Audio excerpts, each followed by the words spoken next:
Right, with me I have South African high jump coach Hugo Badenhorst. Hugo, we've just finished the 18th Air Namibia Athletics training training camp. How did it go? I think excellently well. 315 kids, previous record was 302. It's beautiful to work with these kids. They're so hungry, they listen, they react, they're disciplined, they've got a lot of talent, they're very raw but they've got a lot of talent. So this is a magnificent idea. And it's beautiful that it's been done for 18 years. We can see the difference. Some of the kids who have been here, in my group for instance, were here for the third time and there was very little to do with them. They were very good and you can see that the results are coming through. Could you maybe just summarize the other aspects of the course? So what was all taught over here? Well, there's a lot of technique. Mainly what we like to do is we'd like to come out and coach the coaches, so that you have sustainability when they go back to the schools. Otherwise, if I just coach the kids, they go back and the teacher changes again what you've taught them here.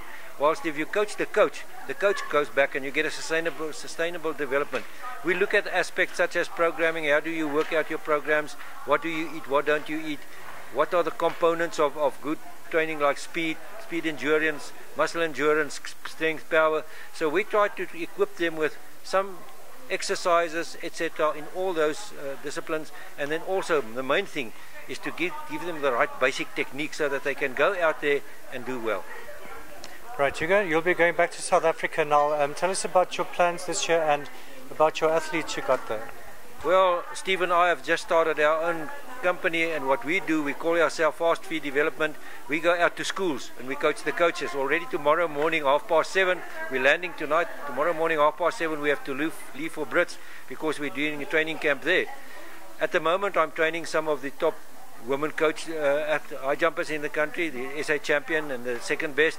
Then I also have Hugo Badenhorst, who's the South African men champion, a couple of juniors, sub-juniors.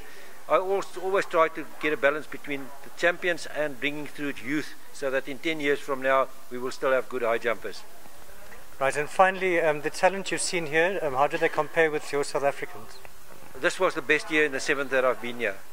Amongst the girls, there are 2 girls who are really, apart from Michelle Pretorius and Abril Bekers, who I've already identified and who have a lot of challenge. There are 2 other girls who I think are equally in talent, and I really think if they work hard in the next year, they will challenge the other 2. So yes, there's a lot of talent.